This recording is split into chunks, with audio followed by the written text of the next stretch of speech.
Hola chicas, ¿cómo están? Chicas, chicos, buenas tardes.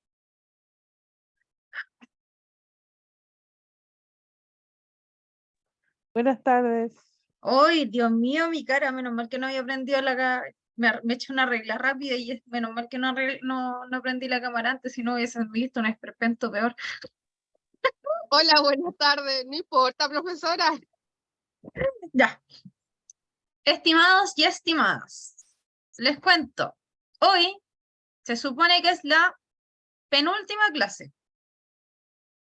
Así que hoy nos corresponde ver. Les digo al tiro que vamos a ver hoy. Hoy vemos, atragantamiento, fatiga y desmayo no lo hemos visto, ¿cierto? ¿O sí? Tengo una duda. Ando con los cables súper cruzados, chiquillos, así que les voy a pedir todas las disculpas del mundo. Pero ha sido una semana muy atroz. Déjenme salir de la duda y así vemos al tiro qué es lo que tenemos que ver hoy día. Hoy día tendríamos que ver.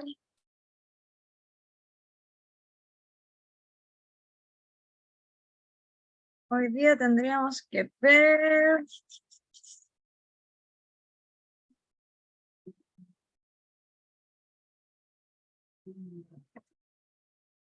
¿Dónde está?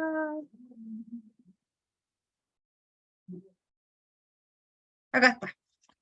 Hoy día tenemos que ver el tema 6, que es todo lo que yo les estaba mencionando recién: atragantamiento, fatiga y desmayo. ¿Qué es lo que vamos a ver en esta oportunidad? Entonces, vamos a ver todo lo que tiene que ver con, principalmente, maniobra de Helmholtz, ¿ya? Eso es lo que vamos a ver principalmente en la clase de hoy. Y en la clase del miércoles, que es la última, en esa clase vamos a ver todo lo que es RCP y el manejo de botiquín de primeros auxilios. Tengan en cuenta, chicos, que la última clase, que es el día miércoles, van a tener la última evaluación, ¿ya? Entonces, las 1, 2, 3, 4. Sí, ya. Entonces, les cuento al tiro para que después no hayan malentendido y aprovechando que esto está quedando grabado.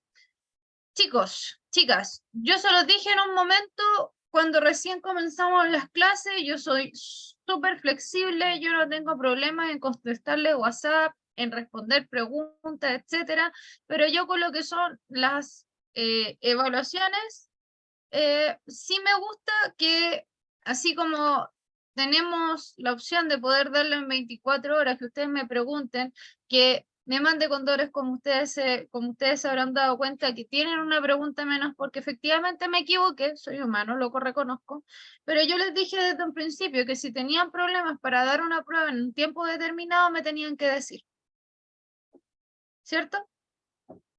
Que tenían de que decirme, por lo menos darme un, no sé, una respuesta, o cuánto se llama, no sé, algún justificativo interno. Si no me quieren llamar, no importa, pero para eso existe el WhatsApp. El número está disponible, todos lo conocen, todos saben que ese número es mío, que es de la profe, y que por último me digan, profe, ¿sabe qué? No puedo darla, me atrasé, me quedé sin luz, me cayó el internet, me cortaron el plan. Yo no tengo por qué juzgarles ni tengo por qué preguntarles qué es lo que les pasó. Son ustedes los que se tienen que acercar porque son ustedes los que están dando el curso, ¿ya? Pero si ustedes no me dan a mí absolutamente ningún justificativo, no me dicen nada, al preguntarles tampoco responden, yo me doy por enterada y por aludida de que no tienen ninguna justificación, ¿ya? Los links se manejan abriéndolos y cerrándolos, los de la prueba por lo menos, de manera manual. O sea, soy yo como profe quien tiene que abrir el link y soy yo de manera autónoma quien tiene que cerrar el link. Si no lo hago, evidentemente el link sigue disponible y las personas que no hayan dado la prueba pueden darla fuera de horario porque el link sigue abierto. Pero no se puede volver a responder o por una persona que ya lo haya respondido. ¿Por qué estoy haciendo este breve comentario? Y lo vuelvo a insistir, para que después no me anden preguntando por qué si yo tengo este puntaje y mi compañera tiene el mismo, esta nota es diferente a la mía, porque hay casos de alumnos que se dieron cuenta de que a mí se me olvidó cerrar el link, se aprovecharon del pánico, porque no tengo otra forma de decirlo, y dieron la prueba fuera de horario. Yo pregunté abiertamente y no me respondieron. Así que yo, en vez de aplicar 60% de exigencia, aplico el 70%. O sea, que lo que para las personas que dieron la nota dentro del horario correspondiente, para tener una nota 4 deben tener 12 preguntas buenas. Para las personas que dieron la prueba fuera de horario y que no me dieron ninguna justificación, con 14 preguntas buenas recién acceden al 4. ¿Ok?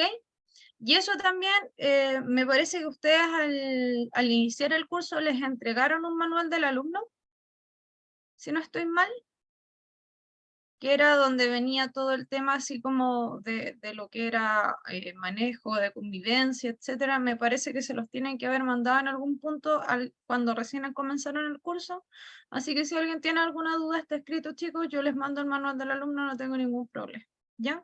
Pero para que quede claro y para que quede constancia de que a mí me gusta la responsabilidad por parte de ustedes, a mí me gusta ser responsable por parte mía, así que más que nada eso, las notas van a estar listas hoy día, producto de ciertas cosas que sucedieron el fin de semana con la prueba, así que eso les puedo decir.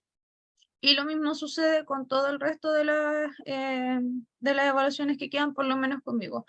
¿Cómo trabajarán los otros profes? La verdad, deberían trabajar de la misma manera, pero cada profesor y cada docente tiene su forma de evaluar y por lo menos esta es la mía, ¿ya? Si no me justifican, por último, o sea, si van a dar la prueba fuera de horario, por último un justificativo, ¿ok? Eso. Entonces, ahora les voy a compartir pantalla y vamos a comenzar con la clase del día de hoy. Entonces, como les dije,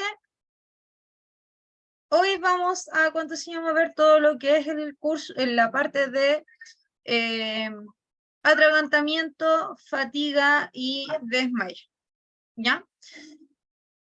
Atragantamiento es algo que es muy común, sobre todo en niños, en la etapa preescolar y en la etapa escolar, porque los niños, como bien saben, por lo menos para los que tienen niños pequeños o los que se manejan ya de antes en ese ámbito, saben que los niños tienen la tendencia a explorar el mundo, ¿cierto?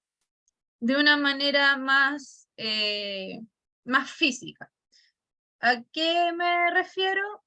A que en sí el niño todo lo toma, todo lo toca, todo se lo lleva a la boca porque es su forma de saber qué se siente, a qué sabe, qué textura tiene, si es o no, digamos, posible ingerirlo, etc. Y por eso que nosotros decimos que cuando son niños, tienen una forma de conocer el mundo por medio de sus manos. Y eso sucede, insisto, en edad preescolar, o sea, todos los niños que son en colegios de párvulo, y en edad escolar, que son todos los niños hasta como los 4 o 5 años, que ya como que se les quita un poco esa necesidad de todo tomarlo, de todo tocarlo, y empiezan a existir evidentemente otro tipo de riesgos, ¿ya? Entonces el atragantamiento, para poder definirlo como una enfermedad como tal, lo vamos a definir como una incapacidad de la persona para poder respirar porque hay una obstrucción o hay algún objeto que está bloqueando la vía aérea en la zona ya sea de la garganta, que es la parte que está aquí, o de la tráquea, que es la parte que está como en el cuello, ¿ya? Entonces, en definitiva, podemos decir que es la asfixia, ¿cierto? Lo que produce o que se produce cuando un objeto, ya sea comida, algún alimento sin digerir, buenas tardes Jimena, algún objeto pequeño como, no sé, una moneda, una canica, incluso tapas, ¿ya? Se atascan en la zona de la garganta o de la tráquea y por lo tanto obstruyen o dificultan este paso de aire, ¿ya? Si esto sucede, como lo hemos visto ya en varias ocasiones, estamos hablando de que la obstrucción del paso de aire impide el correcto flujo de oxígeno y por lo tanto automáticamente nuestra sangre comienza a perder esta molécula que es vital para la función celular. Entonces, si no tenemos un correcto flujo de aire, no tenemos un correcto suministro de oxígeno y por lo tanto inmediatamente podríamos decir que tenemos un problema inminente de asfixia o de desoxigenación de los tejidos, ¿ya? ¿Y qué significa eso? Que es una urgencia médica, es algo que tenemos que tratar ahora ya, ¿ya? Entonces, ¿cuáles son las sintomatologías que nos va a dar una persona para poder decir o para poder determinar que se está asfixiando?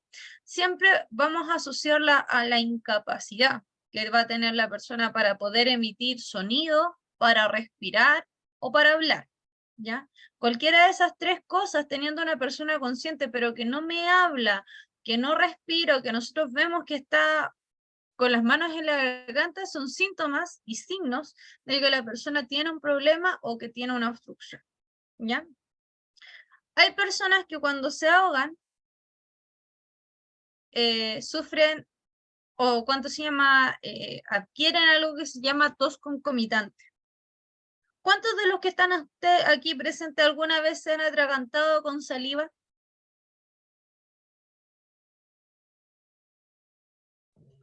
Yo, profesor. Ya, la Jime es una. A mí me pasa casi siempre, profesora, o sea, no siempre, pero es muy fome en realidad, es muy incómodo, no sé por qué. Ya. Como usted en nuestro caso recurrente, Miriam, entonces la voy a tomar y le voy a preguntar lo siguiente. Miriam, cuando usted se atraganta con saliva, ¿qué es lo primero que hace cuando se atraganta? Lo primero que hago, em, bueno, si estoy sentada, que es casi siempre, yo me pongo de pie y no sé, como que trato de respirar bien porque me pica mucho la garganta y y a veces tomo como un poquito de agua nomás, porque me han dicho que como que no hace bien, no sé, y me quedo como ¿Y de tranquilita, toser? así como, sí, con tos también, con tos Tose también, harto. Ya, sí. listo. Luz, dígame.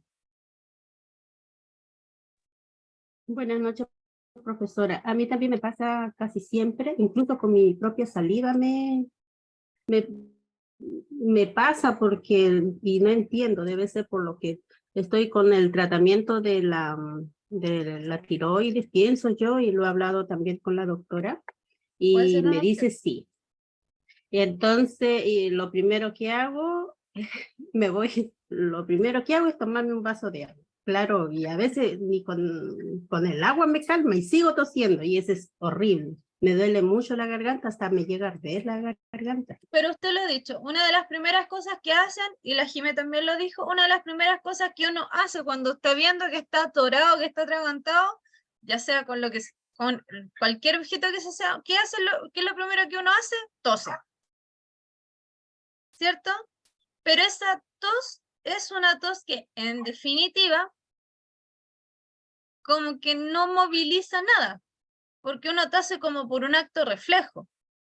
Entonces, porque sabe que tiene algo en la garganta que le molesta y que en definitiva necesita sacar. Ese tipo de tos, esa tos que no moviliza, pero que existe y que es una tos más bien como para aliviar, entre comillas, por así decirlo, esa sensación de comezón que se da en la garganta, sobre todo en el caso de los atragantamientos por líquido, se llama tos concomitante. Es una tos que no moviliza, que no tiene fuerza, pero que existe. Y que la intención de la tos, la intención de que existe esta tos, es que de alguna u otra manera, aunque sea una tos débil, trate de movilizar el objeto para eliminar la obstrucción. ¿Ya? Ese es el chiste de la tos. Ahora, en algunos casos, obviamente, vamos a tener casos muy graves en que nosotros vamos a tener a la persona con una coloración en la piel que es azulada, y obviamente en casos muchísimo más graves, cuando ya la obstrucción ha ido incrementando, ¿cierto?, en el tiempo, y que lamentablemente no hemos podido aliviar la obstrucción, podemos llegar a tener personas inconscientes o en su defecto, personas que caigan, ¿cuánto se llama? Caigan desmayadas.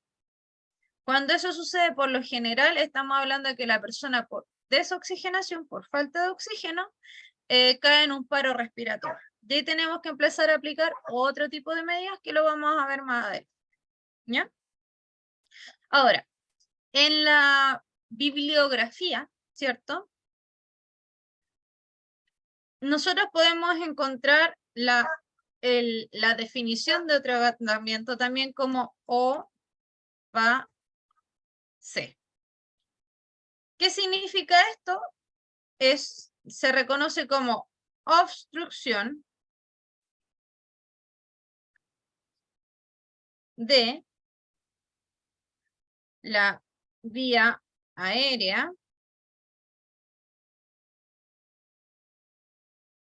por obstrucción, perdón, al revés, o de la vía aérea por cuerpo extraño. Esa es la otra forma que yo puedo encontrar información con respecto al atragantamiento. Ambos se refieren a lo mismo. Ambos se manejan de la misma manera. ¿En qué cambia entonces? Solo en el nombre. Antiguamente, y bueno, no antiguamente, sino que antes, digamos, de la pandemia, se llamaba atragantamiento y todos coloquialmente lo conocemos como atragantamiento. Y ya después, cuando la gente se empezó a interiorizar un poco más en lo que es primeros auxilios y todo el tema, la AHA, que es la American Heart Association o la Organización Mundial del Corazón, determinó que en vez de atragantamiento se le iba a denominar como OVACE, o sea, como una obstrucción de la vía aérea por cuerpo extraño. Cambiaron la palabra atragantamiento por OVACE, pero es lo mismo. El manejo es el mismo, la maniobra es el mismo, es exactamente todo igual. ¿Ya? Ahora, esto tienen que recordar siempre que la obstrucción de la vía aérea por cuerpo extraño, si no se trata, puede provocar la muerte de una persona en cosa de minutos, ¿ya? Ni siquiera necesito que pase tanto tiempo para que la persona pueda caer fallecida o que caiga en paro producto de la obstrucción. No, si la obstrucción es una obstrucción grande, es una obstrucción que no se maneja o es una obstrucción que no se sabe manejar, entonces ahí sí estamos hablando de que la persona en cosa de minutos va a empeorar su estado y puede caer incluso en la muerte. ¿Ya?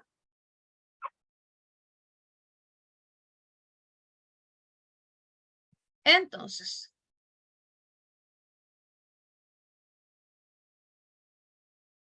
¿qué podemos decir? Los signos y los síntomas de la obstrucción.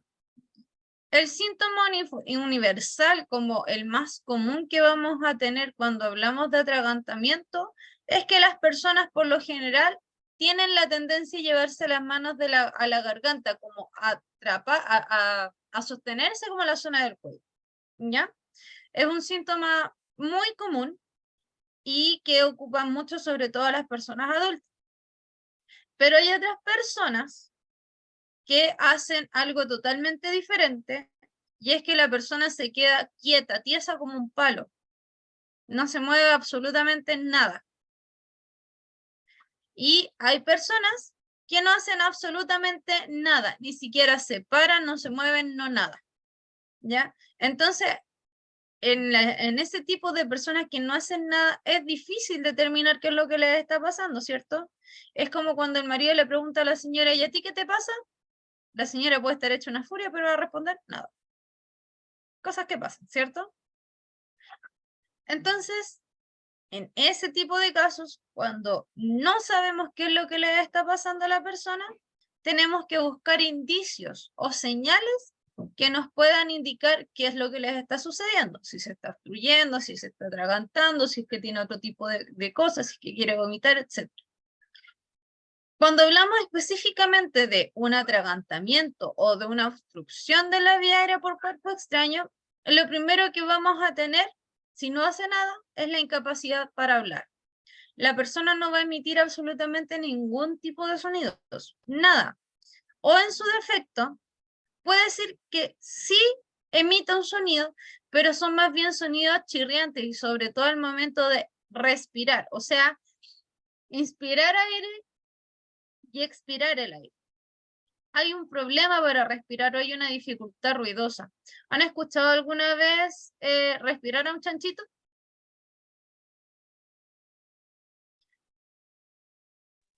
Sí, Yo no. yo sí. Bueno, para los que han escuchado alguna vez respirar a un chanchito, e incluso hasta el respiro de los chanchitos que muestran en los monitos también sirve, son muy, muy similares, pero esa misma respiración es la que uno escucha cuando la obstrucción está más o menos alojada en la zona de la garganta, pero es una obstrucción parcial. Ahí les voy a explicar un poquito a qué se refiere con obstrucción parcial. Y es una respiración que es casi como nasal, es como cuando el marido ronca a las 12 de la noche y uno quiere dormir. Una cosa muy similar. Esa es una opción. La otra opción es que sea como cuando abrimos la puerta, sí, la puerta así que está muy, muy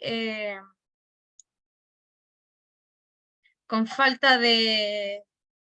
con falta de aceite y se siente el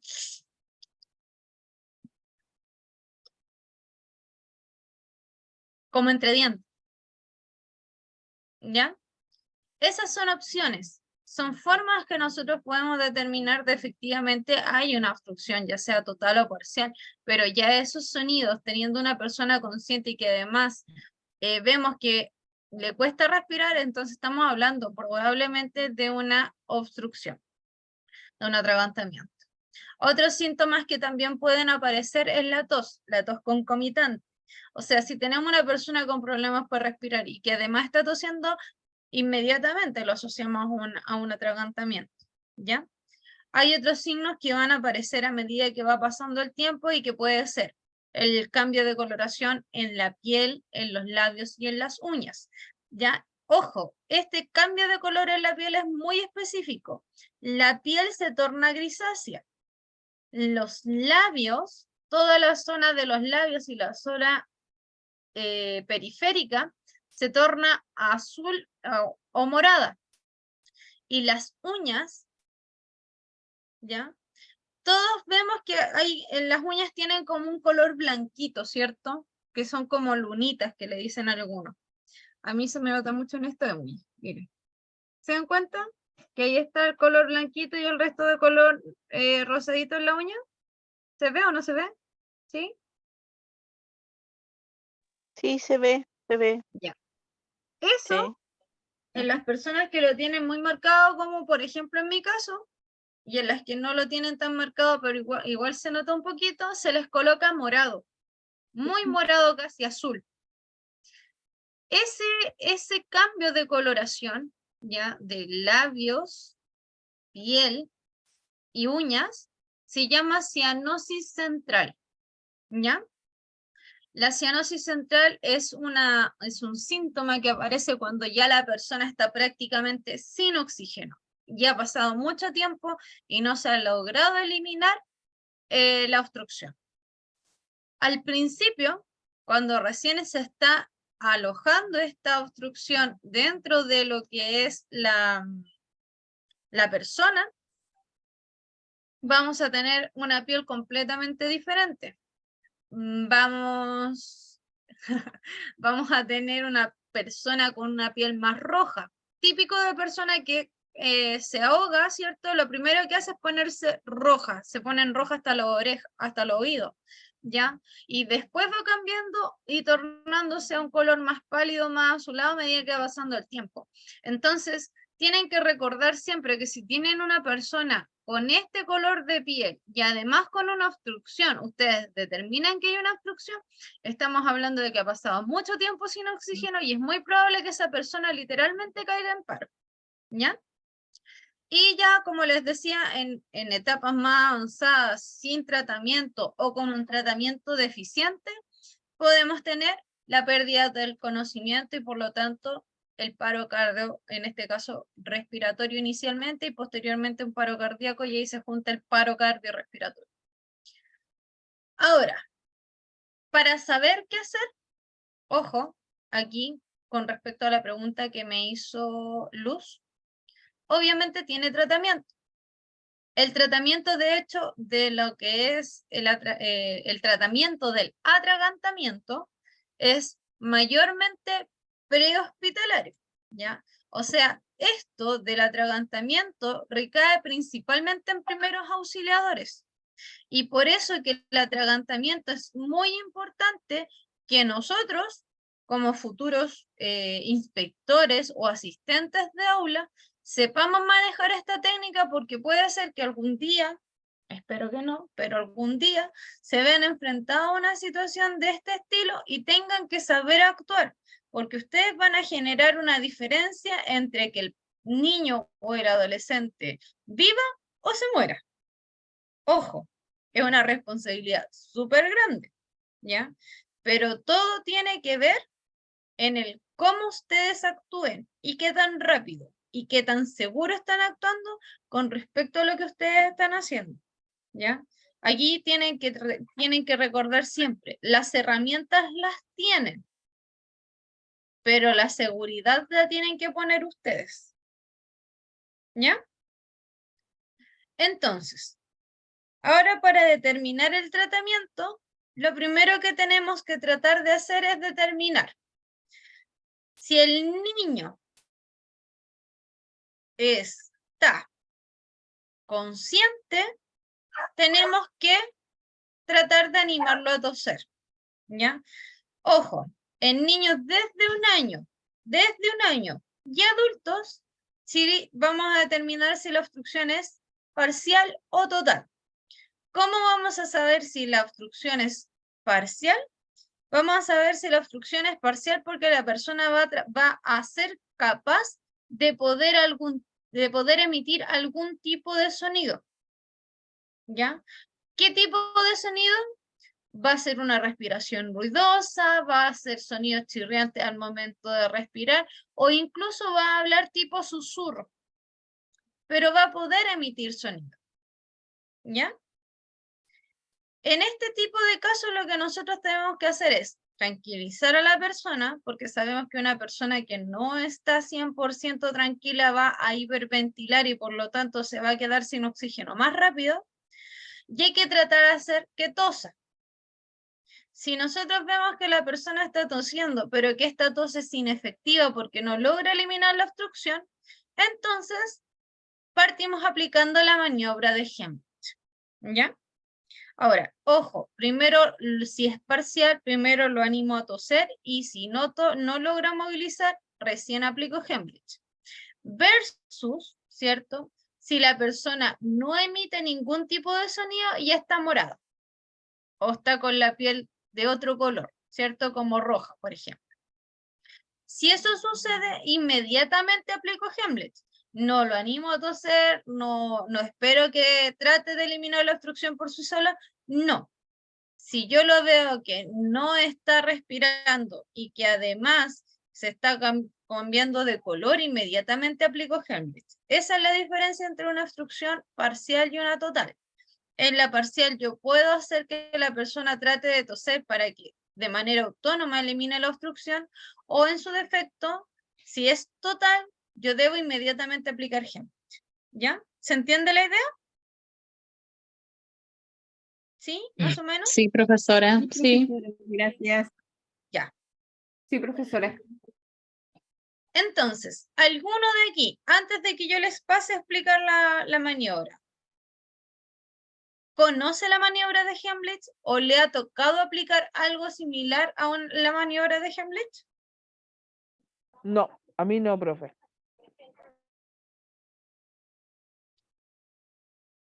Tenemos un no, tenemos dos no. 3, no. Entonces,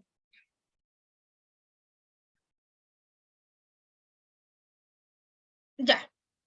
Entonces, en definitiva, podríamos decir que en general no conocen la maniobra de Heimlich. Bueno, la Angélica dice que Angélica, vamos a aprovechar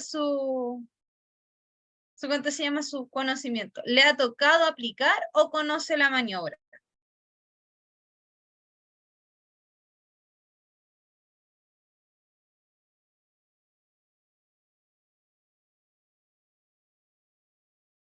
A ver, ¿qué dice Angélica?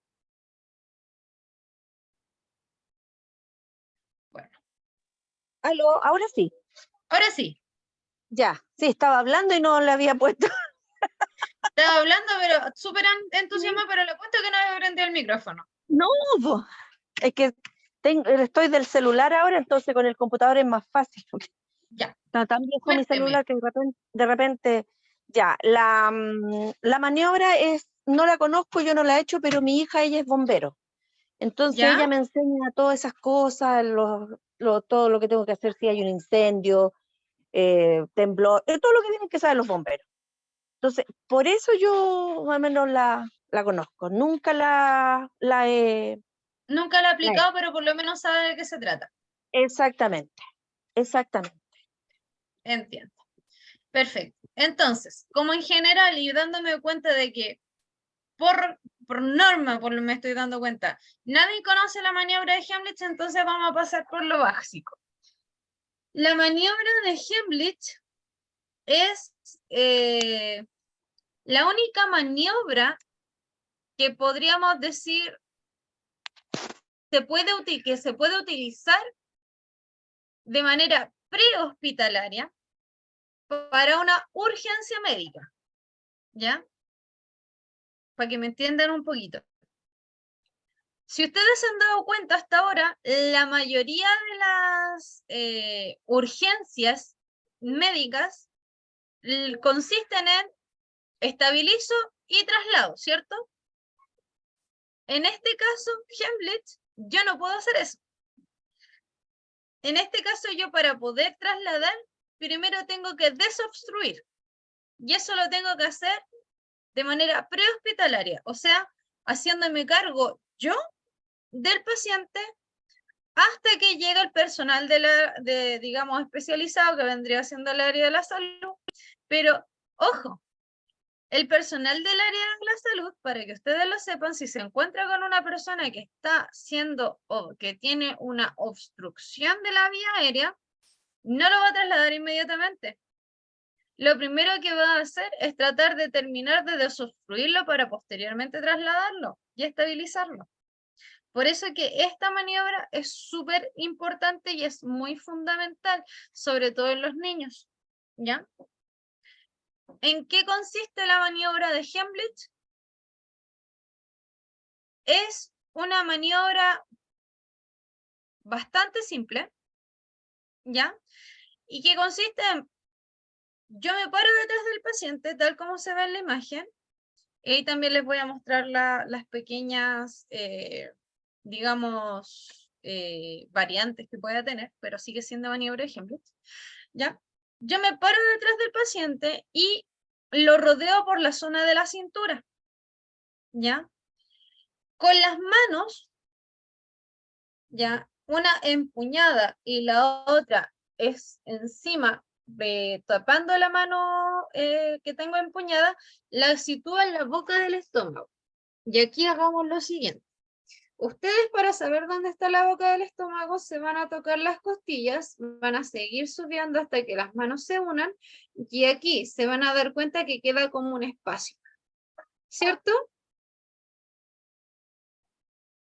Al poner yo mi mano ahí, si ustedes se dan cuenta, mi mano queda perfectamente situada. Es como un huequito que queda justo para la mano. Y la otra mano se pone encima. Ahora, ¿qué es lo que tienen que recordar y qué es lo que tienen que considerar mucho? Es que la compresión se realiza hacia atrás y hacia arriba. O sea, la compresión yo no la voy a hacer. Uy, me fui. Ahí está. La compresión yo no la voy a hacer hacia atrás, sino que yo la voy a hacer en diagonal. La idea es que hagamos el efecto de bomba, ¿ya? Ojo, ¿a qué me refiero con el efecto de bomba? Que voy a utilizar el mismo aire que está en la cavidad abdominal para poder apretar e impulsar el objeto por la vía aérea, ¿ya? Consideraciones que tienen que tener para poder realizar o para poder tener una buena maniobra de Heimlich. La mano predominante idealmente es la que tienen que poner directamente sobre la zona de la boca del estómago. Y no se pone así. Se pone así. La idea es eliminar este punto de presión extra y que sea una presión pareja. ¿Se entiende? ¿Sí? Sí, profesora. Ya. Y la Sí, mano profe. y la mano no predominante es la que yo coloco encima. ¿Por qué hablo de mano predominante y de mano no predominante? Porque es lo mismo que nosotros cuando hablamos de las piernas. Nosotros tenemos una pierna con la que damos mejores pelotazos, así como nosotros tenemos una mano con la que tenemos más fuerza que la otra. ¿Cierto? Esa mano con la que yo tengo más fuerza es la que yo debo dejar directo en la boca del estómago y la otra colocarla encima.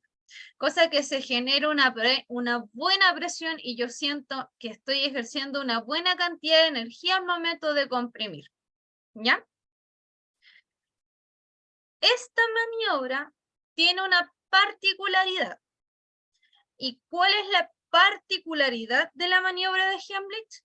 Que la maniobra de Heimlich no tiene un tiempo definido ni establecido para decir, ya, listo, hasta aquí llegamos, no hay nada más que hacer, muchas gracias, y esperemos a que llegue, no sé, la ambulancia y que se lo lleve.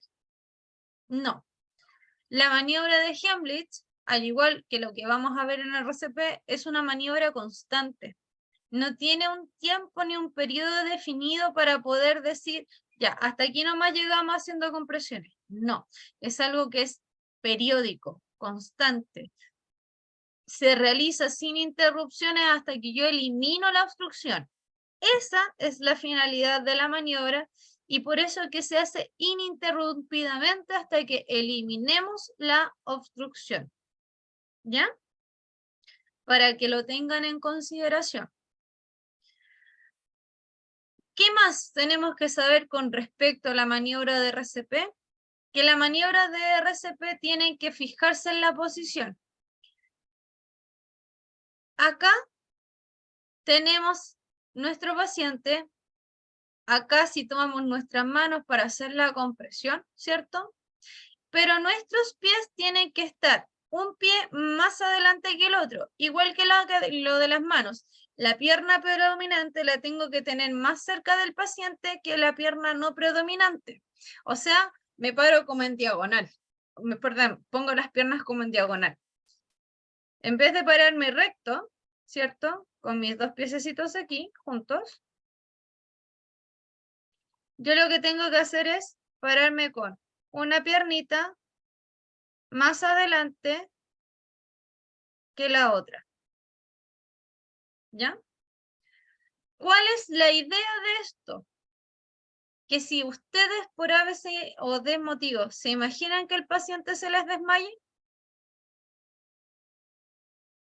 ¿qué va a pasar si el paciente se les desmaya y ustedes tienen las piernas rectas juntas? Va a caer.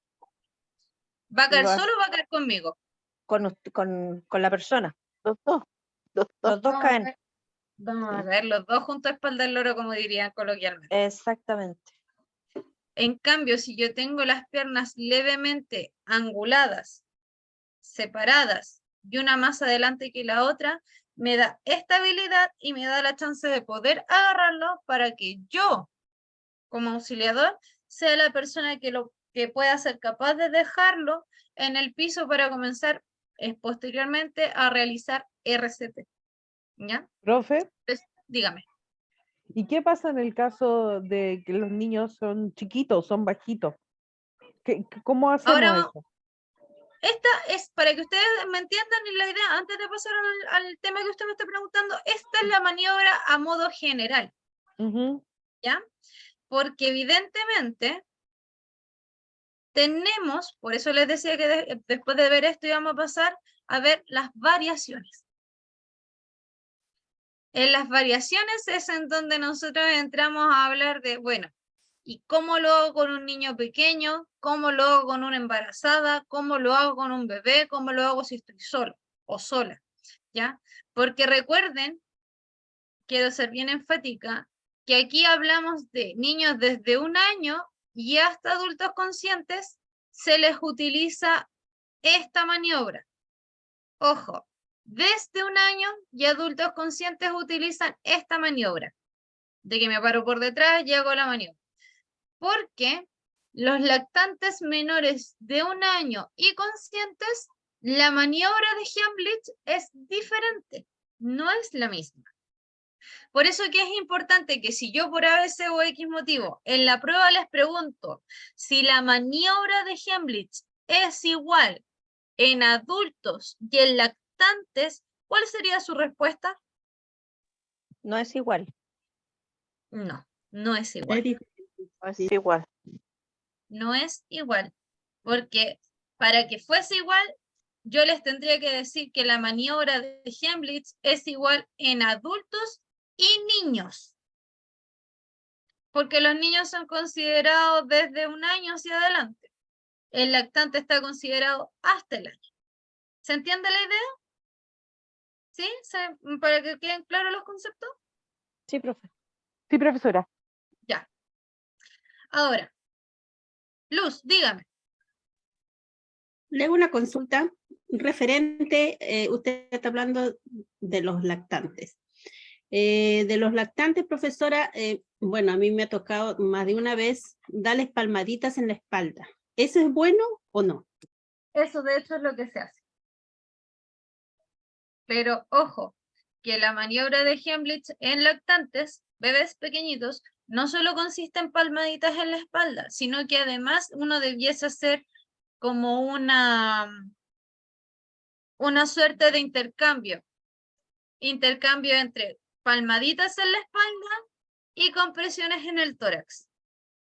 Esa sería la forma correcta de realizar una buena RCP en un lactante.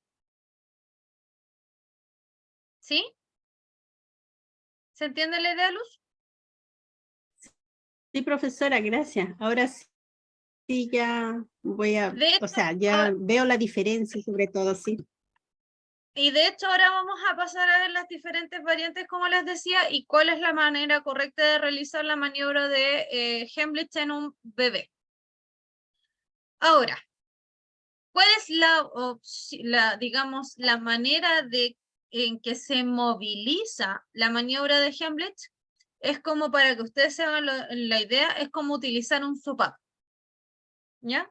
¿Todos han utilizado un sopapo alguna vez en su casa para destapar alguna cañería, un lavaplato, lavamanos, baño, etcétera, ¿cierto? Sí. Ya. Para que se entienda la idea, la maniobra de Heimlich es algo muy similar. Hacemos un efecto sopapo movilizando el aire que tenemos en la zona abdominal, en la zona de la guatita, porque recordemos que los intestinos tienen aire. El estómago tiene aire. Los pulmones, la cavidad torácica, también tiene aire. Por lo tanto, ¿qué es lo que nosotros hacemos con Heimlich? Es aprovechar todo ese aire para presionarlo, comprimirlo y que ese mismo aire sea el que nos ayude a nosotros a eliminar la obstrucción. Ahora, actualmente, modernamente, sacaron un objeto que igual les voy a mostrar que se utiliza para realizar una desobstrucción en niños, que es muy práctico, más encima lo venden en Wish y en AliExpress, que es barato, pero se ha demostrado que es 100% efectivo, ¿ya? Primero vamos a ver la maniobra y después les voy a mostrar el dispositivo. Entonces, nosotros sabemos que en los colegios en general nos podemos encontrar con absolutamente todo, incluyendo adolescentes embarazados, ¿cierto? Y en una adolescente embarazada, ¿yo puedo aplicar Heimlich directamente sobre la boca del estómago?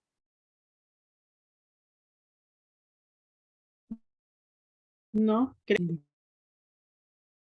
o Creo no? que no, creo que no. No, ¿cierto?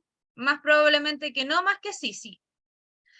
Ahora, ¿por qué no es viable realizar Heimlich en la boca del estómago de una persona que está embarazada? Porque recordemos que la guatita de las personas embarazadas por lo general sale de aquí, y acá tenemos un bultito, que es la guatita, por lo general. Entonces, si yo aplico compresión en esa zona, voy a estar movilizando la zona abdominal y puedo llegar a provocar algo que se llama desprendimiento de placenta. Por eso que no es viable realizarlo en la boca del estómago. Entonces, ¿qué es lo que hago? Si necesito desobstruir a una persona embarazada o obesa, en donde mis manos no alcanzan a rodear su cintura, en vez de pasar mis manos por su cintura, lo que yo voy a hacer es pasar las manos por debajo de las axilas y la compresión la voy a realizar justo en el centro del tórax. O sea, en esta zona de aquí. Yo hago una línea imaginaria entre la zona de los pectorales o de los pechos, en el centro del tórax, y ahí sitúo mis manos y realizo la misma compresión, idealmente hacia atrás y en diagonal. Tip, ojo, tip, para saber que están aplicando una buena compresión o que están aplicando una compresión de manera correcta. Por lo general, sus pacientes, cuando les apliquen Heimlich, se van a dar cuenta que si aplican una... No hay problema, Daniela, vaya nomás. Se van a dar cuenta que los pacientes tienen la tendencia de que cuando uno les realiza la compresión, tienen un pequeño como tic de levantar los hombros.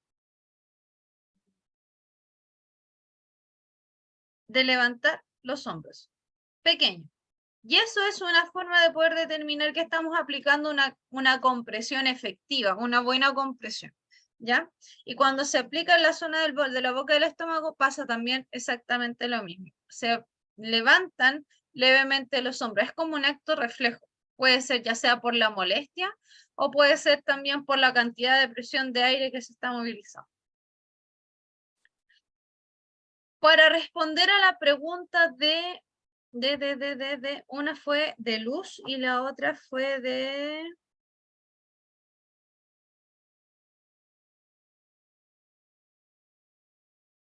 Ya, no me acuerdo quién fue el otro que me preguntó que qué hacemos con los niños menores, mayores de 1 año. Cuando el niño es pequeño, ¿cierto? Tenemos que tener la consideración de que nosotros debemos tratar de tomar su altura. ¿En qué consiste ponernos a su altura? En que si nos ponemos a pensar, un niño de alrededor de 1 a 5 años miden entre 60 centímetros, o sea, entre 50 centímetros y 1 metro. 1 metro 20 por ahí, ¿cierto? No son muy altos versus nosotros.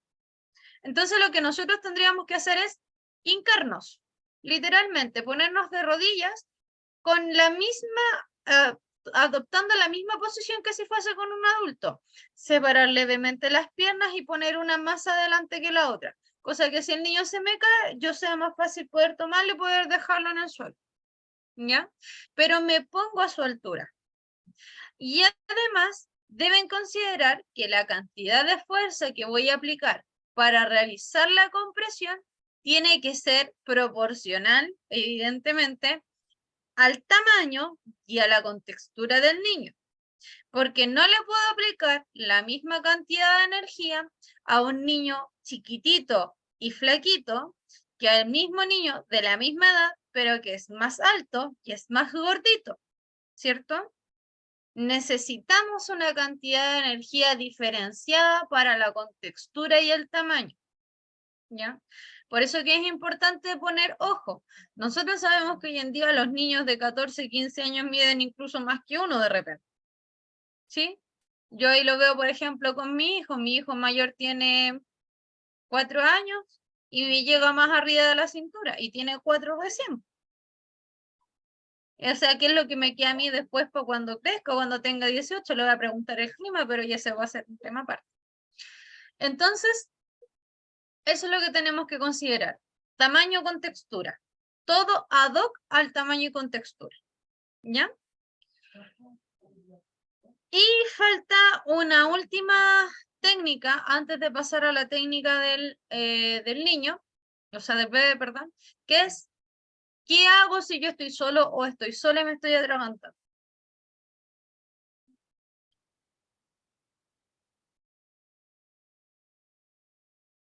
Tenemos que, cuando yo tengo una obstrucción y estoy solo o sola y sé que no hay nadie más alrededor, tengo que tratar de eliminar la obstrucción lo más rápido posible. ¿Qué es lo que hago? Literal, necesito buscar algún objeto o mueble o silla que me quede a la altura de la cintura o del ombligo. ¿Ya? Y lo que tengo que hacer posteriormente es lo mismo que si yo estuviera aplicando el Heimlich a otra persona, pero en vez de situar mi mano en la boca del estómago, voy a situar mi mano, mi puño con mi mano en la zona del ombligo, un poquito más arriba del ombligo. O sea, mi ombligo está aquí y aquí arribita voy a poner mi mano. ¿Ya? La idea es que como voy a estar solo, al realizar esta maniobra, coloco mi mano y yo tengo que tirarme directamente, empujar la zona de mi abdomen directamente sobre digamos, el mueble que esté utilizando, ya sea la silla, la cómoda, etcétera, pero tiene que estar a mi altura, ¿ya? Esa es la forma de poder realizar una obstrucción, o sea, una desobstrucción sin auxiliador, o sea, estando yo solito o solita. Si yo veo que pasa un rato, que la obstrucción me la está ganando y sé que si, no sé, pues si salgo de aquí a la calle, puedo encontrarme con alguien que me ayude, porque ha pasado mucho rato y no he logrado eliminar la obstrucción, entonces ahí tengo que salir y pedir auxilio. ¿Ya? ¿Se entiende la idea? ¿Por qué hago esto cuando estoy solo? Porque recordemos que cuando yo estoy solo, no voy a ser capaz de poder llamar por teléfono. O sea, voy a poder marcar, pero si tengo una obstrucción, ¿cómo voy a hablar si no puedo emitir sonido? ¿Se entiende la idea, chicos? ¿Chicas? ¿Sí? Por Sí, eso que se profesora. habla de la maniobra digamos, la maniobra de Heimlich sin auxiliador. ¿Ya? Ahora, ¿hay como alguna variante en el caso de embarazadas y obesos? Sí, hay una variante. En el caso de obesos mórbidos, muy gorditos, que no sea capaz yo de poder rodearlos con mis brazos y que además sean muy altos. Cuando la persona es muy alta o es muy gordita, yo lo que puedo hacer es utilizar una silla con respaldo rígido. No vayan a utilizar una silla de playa, chiquillos, ni tampoco un piso para poder realizar la maniobra de Heimlich, porque créanme que al primer empujón van a terminar en el suelo con el paciente. ¿ya? Tiene que ser una silla con un respaldo rígido, un respaldo ojalá de fierro o de madera. Y lo que voy a hacer es sentar a la persona y yo me voy a poner por detrás del respaldo para poder realizar la presión en la zona del tórax, porque en una persona, imagínense, yo por lo menos yo digo que soy tamaño mínimo. Yo mido 1,65. O sea, soy tamaño estándar. Y mi hermano, por ejemplo, mide 1,78, 70, casi 1,80 m. O sea, yo a mi hermano para poder hacerle Heimlich me tendría que parar de puntillas para alcanzar la zona de la, ¿cuánto se llama? De la boca del estómago y poder realizarle una buena compresión. ¿Será viable eso?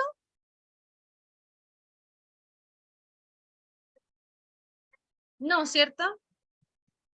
Porque yo quedo en una posición incómoda y si el paciente se me desmaya va a caer encima mío.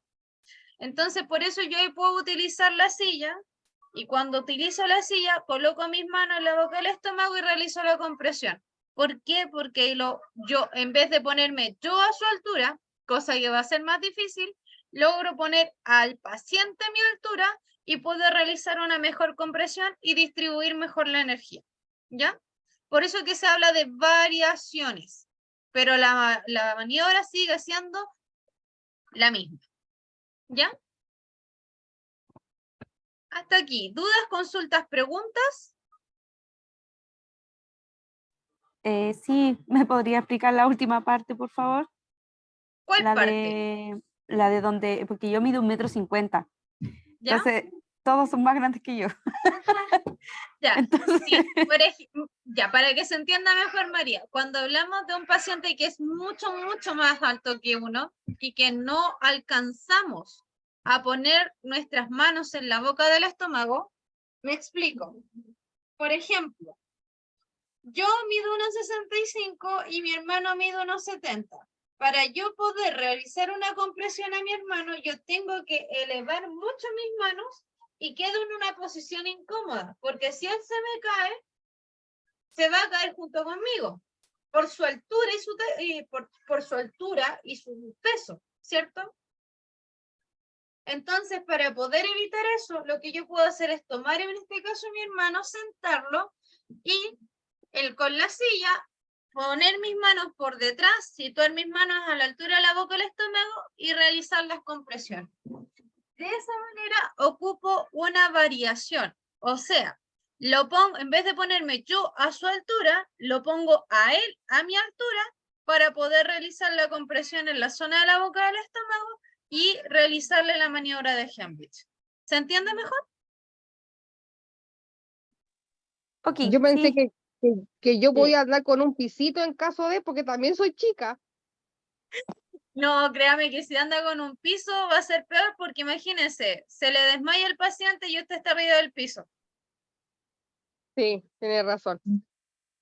No es viable. ¿Ya? Ya mis chicos, mis chicas, son las 8, vamos a ir a un recreo de 15 minutos y a la vuelta explicamos rápidamente lo que es la maniobra de Heimlich en lactantes y para terminar con la clase. 8:15, nos vemos entonces. Nos vemos, profe. Ya.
Ya, chicos, estamos de vuelta.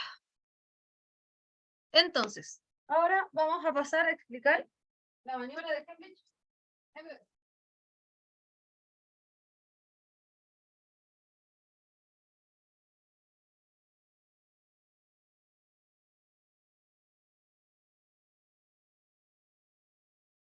Ya.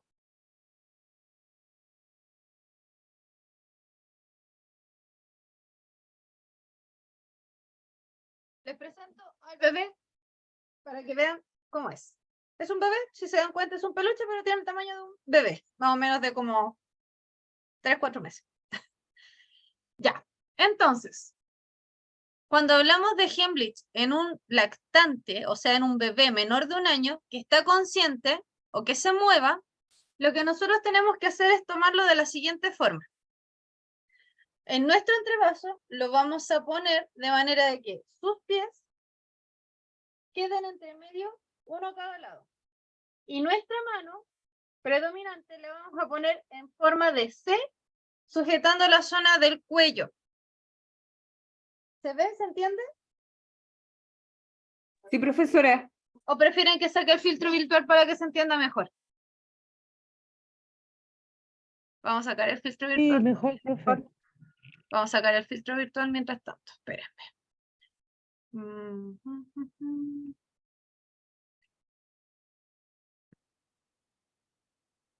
Vamos a dejarlo. Ya, ahí se entiende mejor. Ahí sí, ahí sí. Entonces,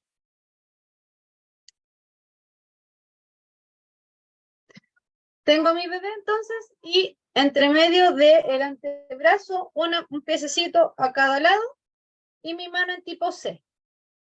La idea de esto es que yo sea capaz de con este dedo pulgar y con el dedo índice y el anular le sujete la cabecita. ¿Ya? Entonces, la técnica es, doy 5 golpes secos en la zona interescapular. ¿Cuál es la zona interescapular? El espacio que queda entre cada hombro, en el centro, aquí. ¿Ya? Entonces doy 5 golpes secos con la palma de la mano, con esta zona, para que se entienda. No a palma abierta, chicos, nunca. La palma abierta lo que van a hacer es generar una telectasia. Y eso es muy peligroso, sobre todo en bebés. Y lo otro importante con la posición es que la zona del trasero tiene que quedar más arriba que la zona de la cabeza. Como el bebé es chiquitito, vamos a apoyarnos un poco en este caso de la gravedad para que baje. Y lo que voy a hacer son dar golpes, 5 golpes en la zona interescapular, pero en forma de arrastre. O sea, 1, 2, 3, 4, 5. No así. No. Así, hacia abajo. 1, 2, 3, 4, 5. ¿Se entiende? Sí, profe. Posteriormente, si eso verifico, abro la boca y veo si es que se ha eliminado la obstrucción.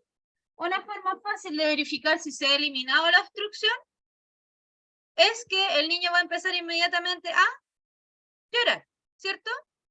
Si eso no sucede, entonces, de aquí, lo tomo con la otra mano en la misma posición, los dedos, en C, en la zona del cuello, los giro y doy 5 compresiones en la zona del tórax, en la línea media, donde están los pezones del bebé justo en el medio. Yo voy a dar 5 compresiones con 2 dedos.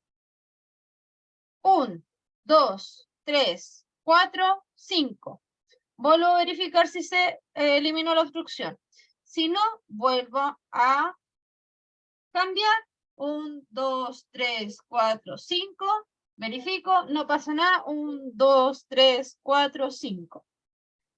Y así voy intercalando entre golpes interescapulares y entre compresiones en la zona del tórax. ¿Se entiende la idea? ¿Sí? Sí. Ya.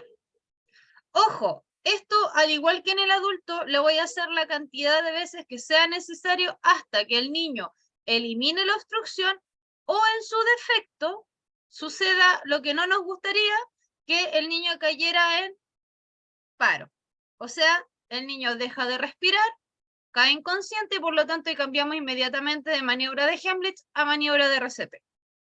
¿Sí?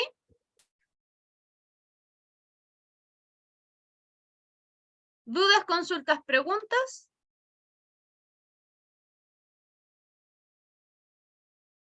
¿No? ¿Hasta qué edad podemos hacer esa maniobra la que ustedes Esta específicamente, Sí. como les vuelvo a repetir y les vuelvo a recalcar, es solamente para niños menores de 1 año. O sea, de 11 meses y 29, de 11 meses y 29, 30 días. No más que eso. Muy bien. ¿Ya? Ahora les voy a mostrar el dispositivo que les decía yo para desobstrucción.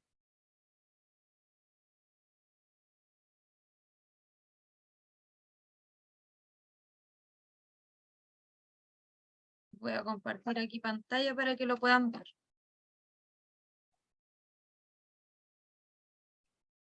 Miren.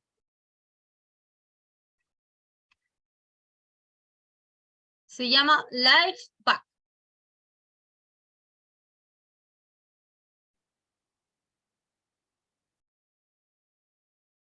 Espérenme, para poder activarles el audio.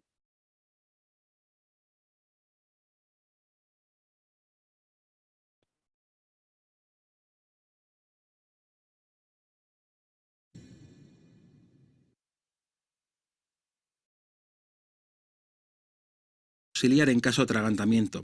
Funciona tanto en adultos como en niños. Es fácil de usar. Como cualquier dispositivo médico, es aconsejable practicar con él antes de su primer uso. Una emergencia no es un buen momento para aprender a utilizarlo. Practique antes de que ocurra. En 3 o 4 minutos ya podrá sentirse cómodo con LifeVac. En su muslo o en el nuestro, primero empujamos y luego tiramos. Sentiremos la succión que demuestra un buen sellado. Sin él, no funcionaría correctamente. Si la víctima está consciente y tose, lo mejor es no intervenir y que ella misma limpie sus vías respiratorias. ¿Puedes hablar? Disponemos de poco tiempo para identificar si una persona tiene problemas para respirar correctamente. Al igual que otros dispositivos estándar, como el AmbuVac o máscaras de emergencia, LifeVac crea un buen sellado. Se adecúa a casi cualquier tamaño de cara. La colocación debe ser así. Colocamos el vértice superior de la máscara en la frente, bajamos hasta el entrecejo, empujando la máscara contra la cara. La sujetamos por arriba y por abajo, con 2 dedos, usando el resto para la zona de la mandíbula. Buscamos un buen sellado. Empujamos con decisión, tiramos con fuerza y comprobamos el resultado. ¿Ha funcionado? Giramos inmediatamente a la persona sobre su costado. ¿Vemos el objeto en su boca? ¿Podría volver a introducirse cuando la persona inhale con fuerza? ¿Va a vomitar? ¿Respira con normalidad?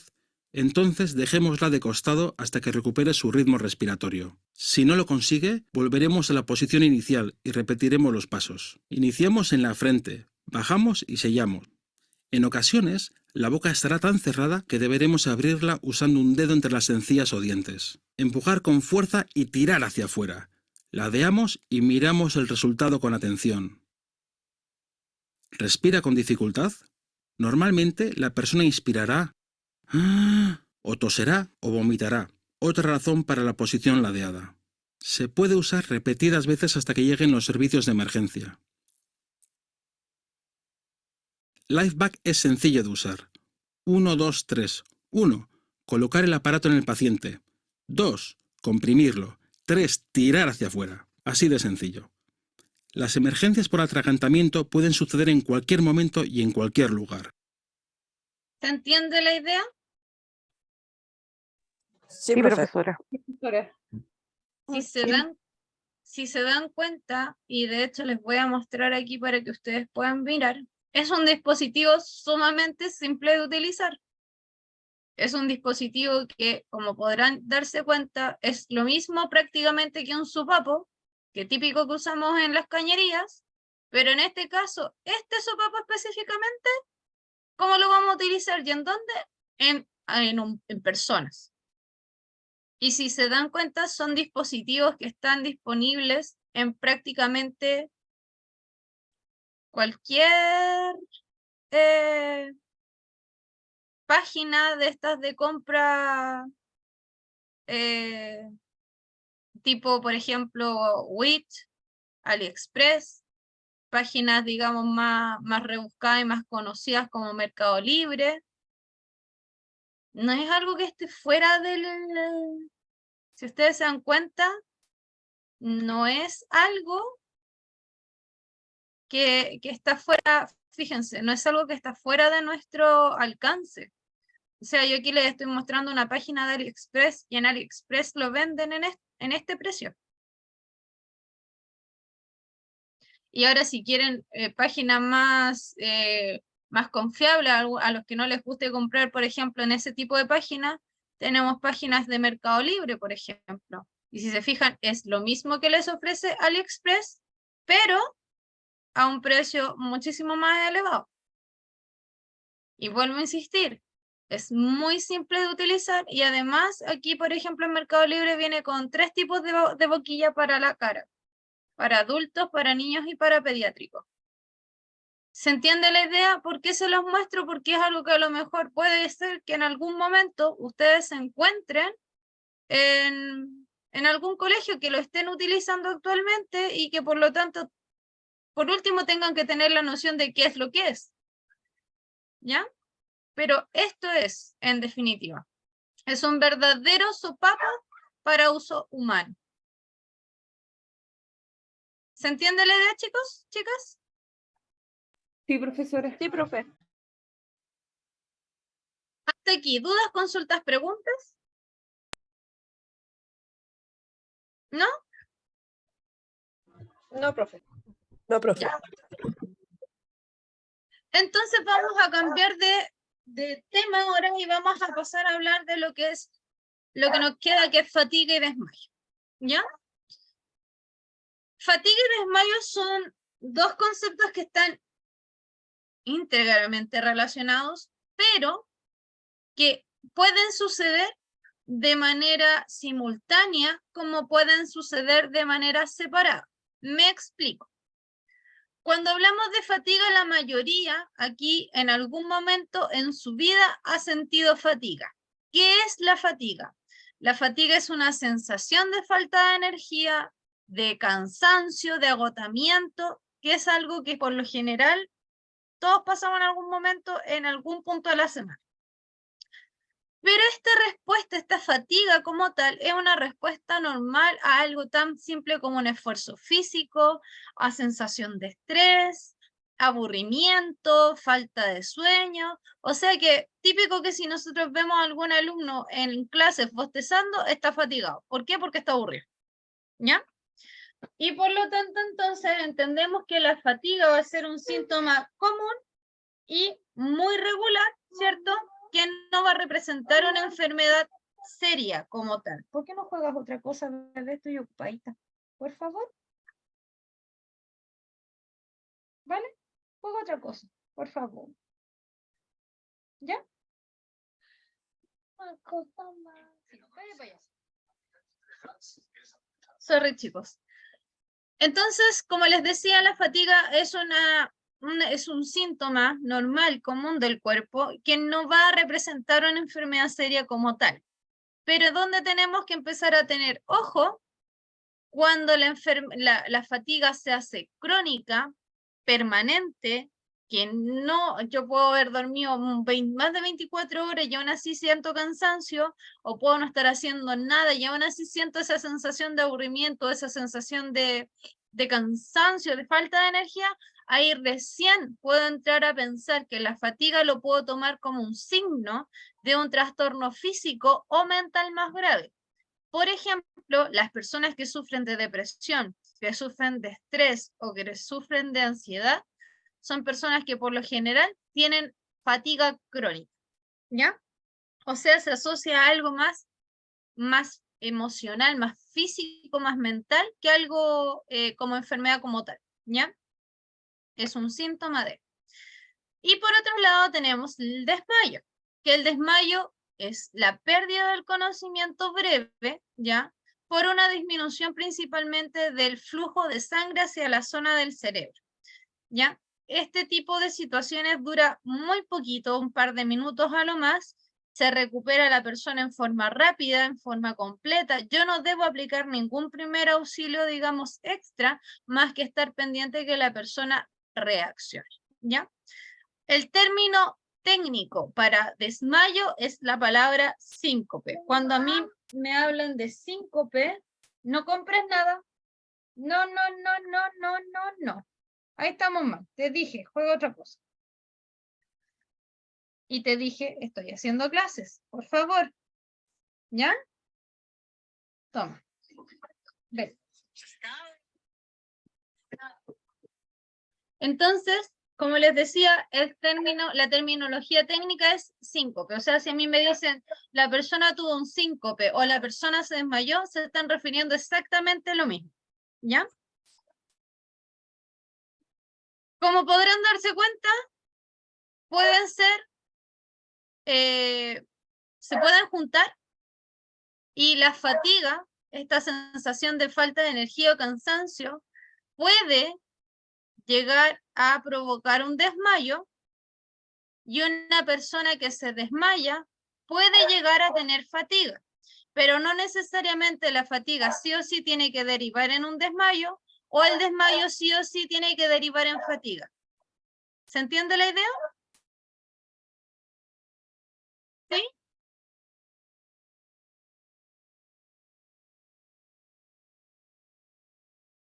¿Sí? ¿Se entiende la idea? Que son conceptos separados, pero que pueden desencadenar uno al otro. Sí, profesora. Entonces, ¿cuáles van a ser los signos y los síntomas del desmayo? Las causas, empezando por el desmayo, por lo general tienen que ver con un tema de hidratación. Como es una enfermedad que se produce por una falta de flujo sanguíneo hacia la zona superior del cuerpo, puede ser principalmente porque no se toma mucho líquido, o no sé si alguna vez ustedes escucharon el término muy antiguo de que se le aconchó la sangre. Ese término antes lo utilizaban mucho para cuando las personas estaban mucho rato de pie y después se desmayaban. Esa posición estática de pie en un lugar mucho tiempo sin movilizarse puede llegar a provocar un desmayo. ¿Por qué? Porque la sangre por gravedad le cuesta más devolverse a la zona superior porque no hay un movimiento de por medio.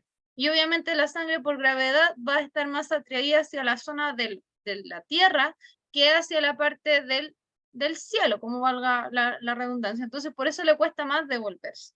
Y no sé aquí cuántos tienen hijos y han ido alguna vez a sus hijos a desfilar. Y hay niños que empiezan a sentirse mareados o que incluso se desmayan.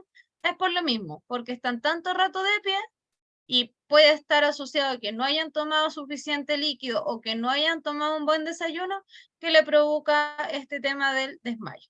¿Ya? Otras causas del desmayo también puede ser el recalentamiento, y por recalentamiento nos vamos a referir principalmente al hacinamiento. Mucha gente en un espacio muy pequeño, poca ventilación, ese aumento en la temperatura y falta de oxígeno también puede provocar un desmayo, la falta de ventilación en el ambiente.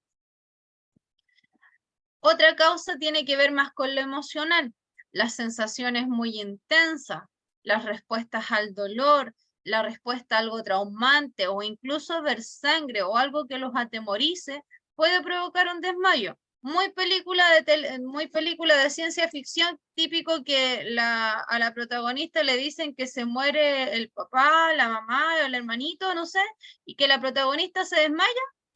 Sí, en la vida real sí puede pasar. No es algo que está fuera de, digamos, de lo real.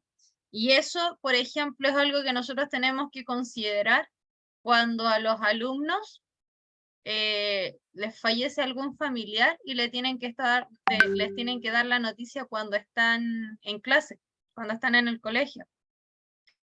Tienen que considerar que esas son situaciones que pueden pasar, así que también tenemos que estar preparados para saber dar una noticia de esa envergadura y enfrentar a las consecuencias que eso significa, ¿ya? Y otra causa también puede ser la hiperventilación o la de respiración demasiado rápida. Por ejemplo, en el caso de educación física, cuando los niños salen a hacer educación física y empiezan a ventilar mal porque o no calentaron bien o no están acostumbrados al ejercicio físico, este tema de estar respirando más rápido de lo normal puede causar una falta de oxígeno que desencadena un desmayo, ¿ya? Esas son las causas principales. ¿Hay más? Sí, hay más. Como por ejemplo, la falta de azúcar por una mala alimentación, etc. ¿Ya?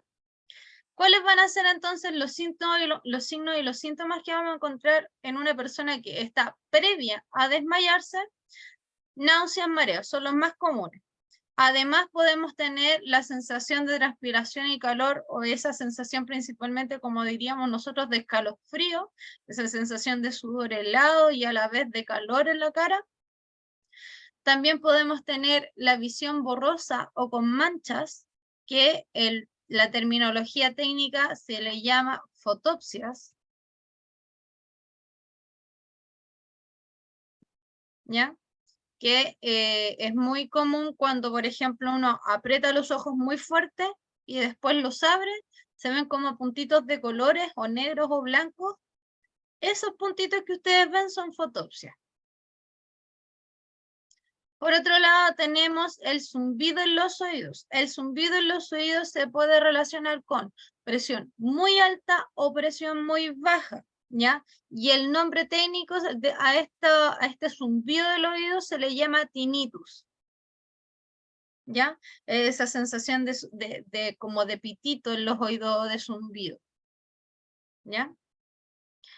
También tenemos un cambio de coloración en la piel a un tono más pálido, más grisáceo, y también podemos tener el aceleramiento del ritmo cardíaco, que normalmente nosotros definimos como taquicardia, ¿ya?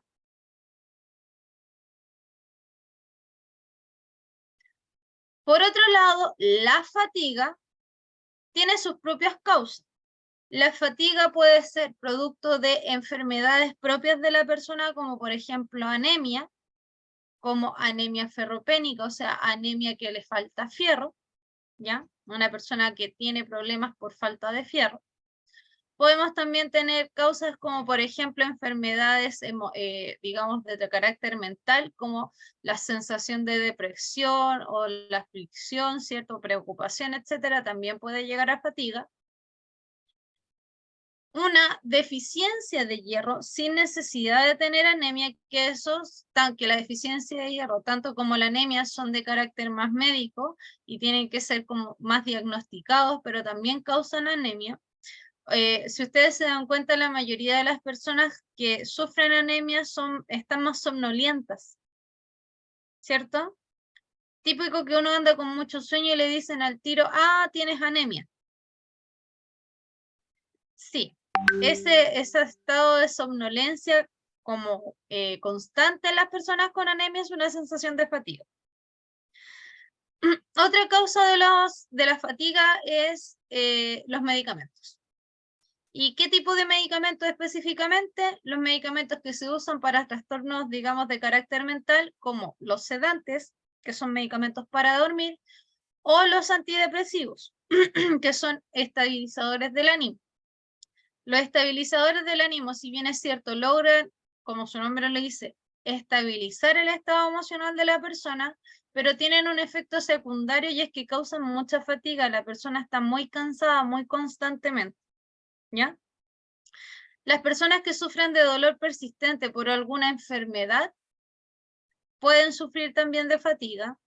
Las personas que tienen trastorno del sueño, como por ejemplo insomnio o apnea obstructiva del sueño, incluso las personas que sufren de narcolepsia, que voy a explicarles qué significa, tienen muchas probabilidades de sufrir de fatiga casi crónica, ¿ya? Los trastornos del sueño son los principales causantes de la fatiga dentro de lo que es el ámbito educacional, ¿ya?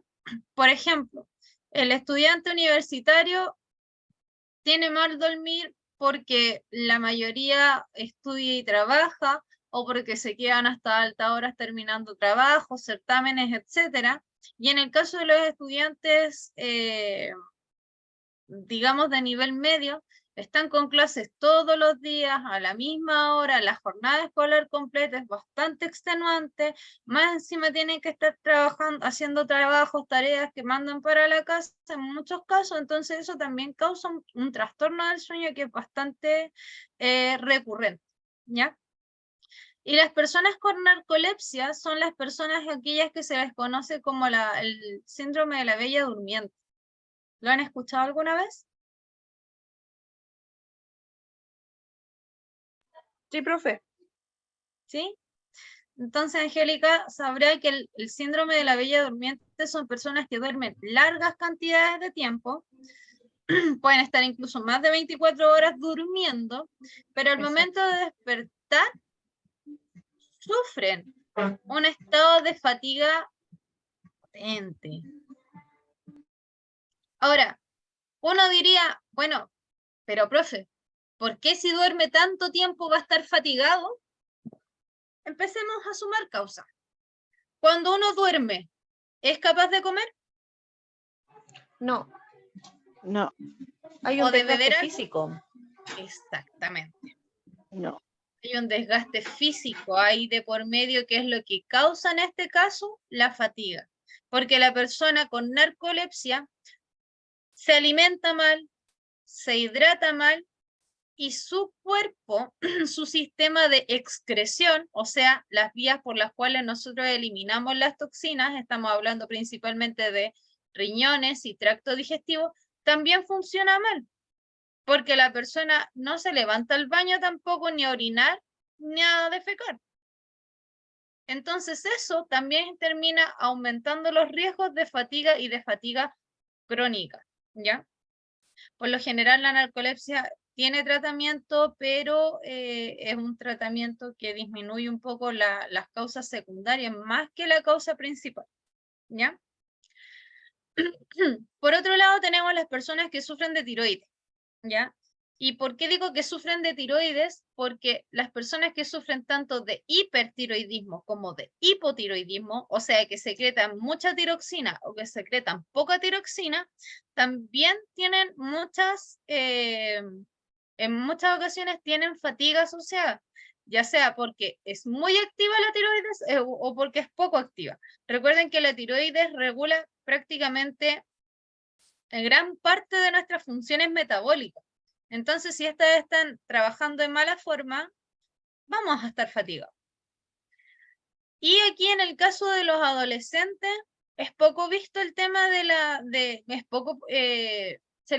toma poca importancia el tema de la tiroides, y hay muchos jóvenes actualmente que sufren de hiper o de hipotiroidismo, pero se viene digamos, a concretar el diagnóstico una vez que los síntomas son graves, ¿ya? Y en el caso de los alumnos que toman, que tienen problemas de drogadictismo de alcoholismo o drogadicción, sobre todo los que toman o los que consumen estos estupefacientes muy potentes como la cocaína o la otra cuestión que salió era, ¿cómo se llama? El tusi, ¿ya? Esos son alucinógenos muy potentes que están muy de moda hoy en día en los ¿cuánto se llama? En los jóvenes, y si se utilizan con frecuencia, generan fatiga. ¿Y cuáles van a ser los síntomas que nosotros vamos a tener para determinar los síntomas de la fatiga? Son muy simples. Es una droga sintética, exacto. Gracias, Karen. Los signos y los síntomas se van a dar cuenta al tiro cuando un joven está drogado y está bajo los efectos de la droga. Los que fuman marihuana, los que consuman cocaína o cualquier otro tipo de droga, ya sea natural o sintética, tienen problemas de memoria y de concentración. Se van a dar cuenta que esos alumnos por lo general tienen un problema de rendimiento académico y además cuando están en el aula o en la sala de clases, están en otro espacio sideral, están en otro plano astral. No están concentrados en lo que el profesor les está explicando, tampoco están conectados con lo que uno les está diciendo, entonces son alumnos que son literalmente, y aunque suene muy chistoso o raro, pero son alumnos muy volátiles. El alumno puede estarle hablando directamente al profesor, mirándolo a los ojos, pasa una mosca y el alumno se te va a desconcentrar. Por eso que ese tipo de alumnos son muy fáciles de reconocer, sobre todo cuando tienen problemas de consumo adictivo, o sea, es algo que han hecho toda su vida y que no están dispuestos a dejar. ¿Por qué? Porque ya se han hecho adictos. Por otro lado, en casos más asociados a algún tipo de enfermedad, como por ejemplo el hipo o el hipertiroidismo, podemos tener problemas de garganta por la inflamación de ganglios e incluso dolores de cabeza, porque como es una sensación de cansancio o de sueño persistente, la cabeza reacciona a esta molestia y es un dolor que no cede. Entonces al final el cuerpo se termina desgastando por este dolor, ¿ya? El agrandamiento de los ganglios linfáticos, tanto del cuello como de la axila. Ahí también tenemos ganglios linfáticos y el ganglio linfático está encargado de activar, para que se entienda, todo nuestro sistema y drenar aquellas sustancias nocivas. Entonces, cuando hay un problema con la tiroides y estos se agrandan, también hay un problema detrás que se asocia a la fatiga. Está también, tal como le decía Karen en el chat, está el tema de los cambios de ánimo, porque como es un dolor persistente, las personas andan mucho más irritables, mucho más susceptibles también. Entonces eso mismo hace que la fatiga, o sea, la persona con fatiga tenga un ánimo fluctuante, ¿ya? Por otro lado, tenemos dolores musculares o articulares sin explicación. Pero ojo, este tipo de dolor no es el mismo dolor que uno tiene cuando sufre mialgias, porque las mialgias son dolores generalizados, permanentes, que no tienen explicación alguna. En cambio, en este caso, el dolor del que nosotros nos estamos enfocando es un dolor muscular o articular que muy por lo general está asociado a un mal funcionamiento, ya sea del ganglio linfático o de la glándula tiroides. Entonces, no es el mismo dolor que siente una persona con mialgia, es un dolor más específico, muscular o articular, no generalizado, ¿ya? Hay otro tema que tiene que ver con la fluctuación digamos, de sangre, de fluido sanguíneo o líquido en nuestro sistema circulatorio, que es el mareo. Pero es un mareo muy particular porque es un mareo que empeora de estar sentado o acostado a pararse. ¿A alguno le ha pasado que llega, se para muy rápido y siente que le cae todo el universo sobre sus hombros?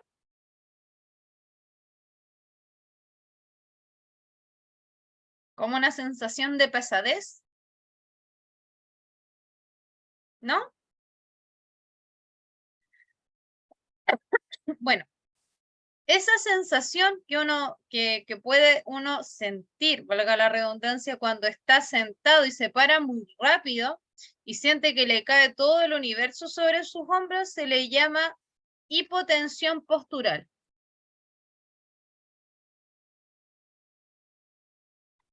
¿Y de qué va la hipotensión postural? A que como hay poco líquido dando vuelta en nuestro sistema circulatorio, cuando yo estoy acostado o sentado y me paro muy rápido, el cambio de presión entre la gravedad, digamos, gravedad tierra, y el líquido que yo tengo dando vuelta en mi sistema genera esta baja brusca y abrupta, que es lo que me genera la sensación o el empeoramiento de la sensación del mareo. También por otro lado tenemos el sueño no reparador, porque la persona, a pesar de que duerme, igual se siente cansada, y podemos tener incluso agotamiento extremo después de realizar un ejercicio físico normal, como por ejemplo salir a trotar o incluso hacer, no sé, un sudoku o alguna sopa de letras. Cosas tan básicas como eso me generan un estado de cansancio agudo que me lleva a un estado de fatiga importante. ¿Ya? Entonces, ¿Qué es lo que van a tener en común la fatiga y el desmayo como tal? Son estos síntomas que ustedes ven aquí. La fatiga y el desmayo como tal tienen en común la palidez, la sudoración fría o calosfríos, en algunos casos la inconsciencia, la pérdida del conocimiento, sin necesidad, ojo, estamos hablando solo de inconsciencia, ¿ya? Pero esta persona sigue respirando bien, ¿ya? Cuando a una persona le da mareos cuando está acostado, ¿también es fatiga? Sí, también es fatiga. Y por lo general, ese tipo de mareos cuando uno está acostado y tiene esa sensación como ¿de cuánto se llama? De vacío en el estómago, por lo general es una fatiga asociada a falta de líquidos o de azúcar, ¿ya? Por otro lado, como les decía, la respiración superficial, porque la persona trata de respirar más rápido para poder oxigenar mejor los tejidos como manera de compensación. Pulso débil y rápido, vamos a tener un pulso taquicárdico, y en ocasiones el castañeteo de dientes o el calofrío, ¿ya? ¿Qué es lo que podemos hacer para poder manejar ambos casos, la fatiga y el desmayo? Lo importante aquí es el ambiente ventilado. Una buena ventilación en un ambiente mantiene los niveles de oxígeno regular en la zona y de esa manera evitamos que la fatiga genere un efecto mayor sobre los tejidos y lo mismo el desmayo. Si tengo buena cantidad de oxígeno dando vueltas, entonces voy a prevenir un desmayo. Ojo, prevenir, pero no necesariamente evitar. Si la persona comienza con los síntomas que hemos descrito, lo ideal es colocarlo en una posición horizontal o bien recostado sobre el lado. Aflojar la ropa que esté en cuello, cintura, en el, ¿cuánto se llama? E incluso en las muñecas, siempre obviamente pidiendo permiso y con el respeto correspondiente. Y mantener la temperatura normal. Las personas con fatiga, con fatiga o que se predisponen a sufrir un desmayo, les baja la temperatura. ¿Por qué? Porque el desmayo y la fatiga tienen la tendencia a bajar la presión de la persona. Entonces puede bajarle también la temperatura.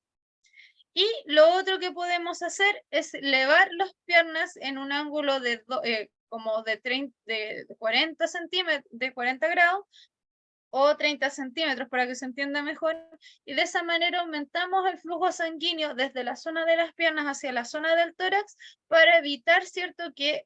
Para favorecer el retorno venoso hacia la zona del tórax y del corazón para que éste se mantenga latiendo de manera normal. Es una buena opción, ¿ya? Ahora, si ustedes hicieran absolutamente todo lo que les acabo de mencionar y la persona o el joven sigue sin tener una respuesta positiva a todo lo que ustedes, a todas las maniobras que ustedes aplicaron, activen el sistema de emergencia, pidan una ambulancia y que la trasladen a un centro asistencial, porque muy probablemente lo que tengan que hacer es aplicar exámenes de laboratorio, principalmente exámenes de sangre, algún examen de imagenología para descartar que no sea algún otro tipo de lesión, y o en caso de que sea una deshidratación severa lo que esté causando la fatiga o las causas del desmayo, deben hacer una reposición de líquidos, pero eso se realiza de manera endovenosa. Y obviamente eso no lo podemos hacer nosotros como primeros auxiliadores. ¿Se entiende la idea, chicos? ¿Chicas? Sí, profe. Sí, profe. Sí, profesora, ¿Tienen alguna duda? ¿No? ¿Sí? No, por mi lado. Entonces, mis estimados y estimadas, voy a pasar la lista y con eso estaríamos quedando ok para la clase del día miércoles. Recuerden que el miércoles es la última clase y tienen la última evaluación. En esa última evaluación entra este tema y los dos que vamos a ver la clase del día miércoles, que es RCP y botiquín de primeros auxilios. Entonces, Bárbara Acevedo, Nancy Arancibia, Marcela Aravena, Presente, profesora. Pablo Butrón, Carla Calderón, Presente, profe. Pilar Castillo, Maritza Chávez, María Curifil, Gladys Escalona, Presente, profesora. Alejandra Gil. A la Alejandra Presente, Gil, ahí la- profesora. Elena González, Mónica González, Presente, profesora. Andrea Herrera, Presente, profesora. Jimena Huencho, Presente, profesora. Bernarda Martínez, Olinda Mejía, Presente, profesora. Alejandra Mocacaín, Presente, profesora. Otilia Muñoz, Presente, profe. Karen Muñoz, Presente, profe. Araceli Núñez, Presente. María Núñez, Presente. Carola Oliva, Presente. Rocío Orrego, Marcia Ollarse, Marcia Ollarzo, Presente, profesora. Gabriela Palencia, Edith Rivera, Presente, profesora. Melissa Rojas, Presente, profesora. Daniela de los Santos,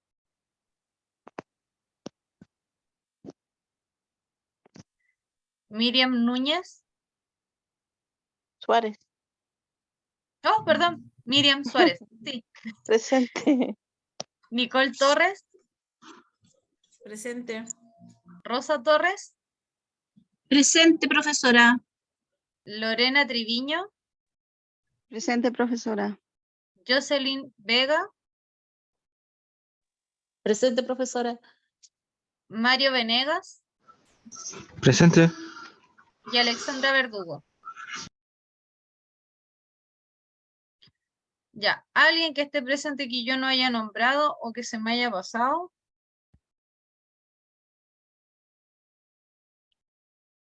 Ya, entonces, estimados, eso sería la clase del día de hoy. Apenas esté la clase lista, se las voy ¿cuánto se llama? A subir. Y que tengan buenas noches, nos vemos el miércoles. Chao, chao. Nos vemos, profesora. Chao, que Chao, estés muy profe, bien. Buenas noches a gracias. todos. Buenas noches.